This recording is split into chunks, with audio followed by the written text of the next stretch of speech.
Hi, I'm Mike. Today I'm going to show you how to make some biscuits. And all I can guarantee is that you're not going to win any blue ribbons with these guys. Start with 1 quart of room temperature water. To that, I'm going to add 2 teaspoons of salt. Doesn't matter what kind you use. I happen to put a little sea salt. You want to keep this simple. Keep adding flour. You probably get close to 3 cups altogether. You want a stiff dough. This is going to be unleavened. Oh, I didn't tell you what we're making, did I? This is known as hard biscuit. It's been called ship's biscuit. And then later, during the American Civil War, the term hardtack. What it was it's a very hard biscuit, and it keeps storage. It was wasn't really meant to be enjoyed, hence no blue ribbons, but it was made basically out of necessity because the regular bread would mold, became infected with or infested with all kinds of insects. So if properly stored, these things will keep a long time. Even though this is unleavened, I do think it's important to work the gluten up a little.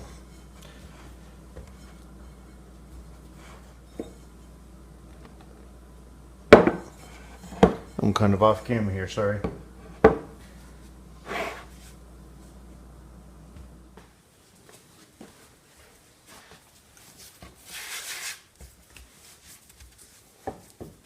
Okay, so it's starting to get a little satiny and just about where I want it. There's no yeast, no leavening. The whole idea is to make a very hard, dense, easy to store biscuit that you would actually soak. And I'll show you about a couple ways we made these edible. Because let me tell you, these things really are hard. I'll tell you right now, what I have done is, instead of making the like you've seen on other YouTube videos, I tried a slightly thinner. These rolling this, and then you bake them close to 2 hours.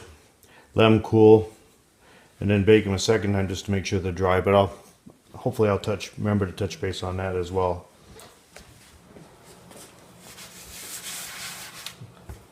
Alright, let's see if we can roll this thing out.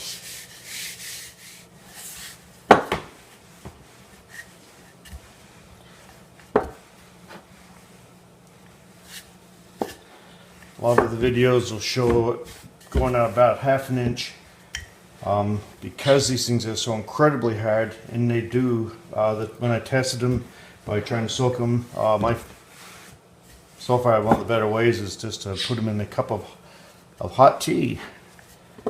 Let them soak, and it softens to the point where you can actually chew them. And I find that it seems to make sense. If they're thinner, they'll soften quicker. Historically, soldiers would put them into their soup or their coffee.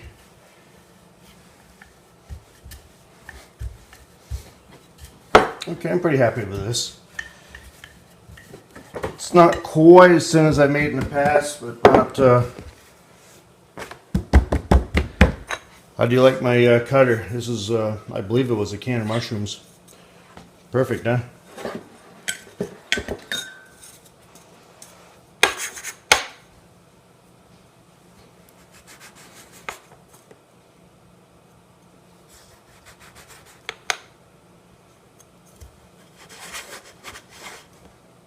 You get the idea.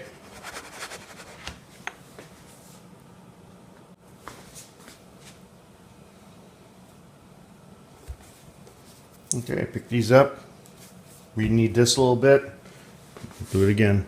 Okay, I've placed these onto a baking sheet. What's important, these are not going to rise. There's no leaven, there's no yeast, but you do have to put little holes, keep them from puffing up. It's traditional. You might be able to find a better way than do one little hole at a time. I did use a fork last time, but the holes are so tiny, I didn't know if that was worth the bother. So that's that little piece of dough, waste not, whatnot. So I'm going to continue this. Again, I'll spare you. Okay, I got arguably 17 1/2 biscuits placed on a sheet. No oil, no, just dry. They're not going to stick. We got an oven. We got an oven set at 325, and we're going to bake these. We're going to bake these for about, I'd say check them in about an hour and a half. Okay, into a preheated oven, 325. If you've done any research on this, a lot of people say 350, and I've seen 375. I personally think that's a mite much. After all, I don't want to turn these into crackers. Storage is key if you want to try to keep these for until you need them. You could do the canning jar route, but I was thinking more in terms of, I mean, these things aren't really cheap, but I was thinking more in terms a little larger. Some of you might go yikes, but before you do, let me explain. You can get these, I got this at Lowe's. If you buy 5 or more, I think you get a bit of a discount. It's a 1 gallon paint can, and of course the lid taps on with a rubber hammer. And for all intents and purposes, I believe it's airtight. There is a coating in there. I'm not sure what that is, but I'm going to minimize that. I'll show you what I mean. Okay, the can is lined with parchment paper. I'm going to simply put a generous sheet of cheesecloth, and then I'm just going to put the biscuits in there. I'll fold it in and tap the cover in place, and it should be good to go. Okay, I got a ship's biscuit, been soaking in a cup of tea. Quite a nice brown color, and I'll tell you how it tastes. Here we go. This is actually one of the best ways is in the tea. Takes a while. It really does. We're talking about close to an hour, I'm afraid. At half an hour, 3/4 of an hour, it'll be edible. But actually, believe it or not, have a little bit of fight to it. But this is not bad stuff to have on the end.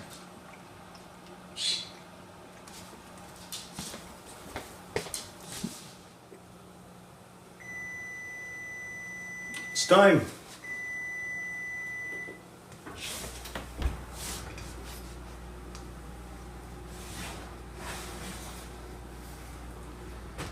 How loose they are. Okay, like I said, we're going to let these cool, and then later we're going to bake them a second time at a much lower temperature, not in excess of 200 degrees. About 200 sounds about right. That'll drive off any excess moisture, and then they should be good to go for storing, long-term storage. This is a really cheap project, folks. For 3 cups of flour, 2 teaspoons of salt and water, and you can make these biscuits. Like I said, they're not really horribly enjoyable until you soak them. But the thing is, you'll have them. They'll be ready when you are, when you may need them. Nice little project, nice rainy day project, and well, I hope this was helpful. I really do. Bye bye.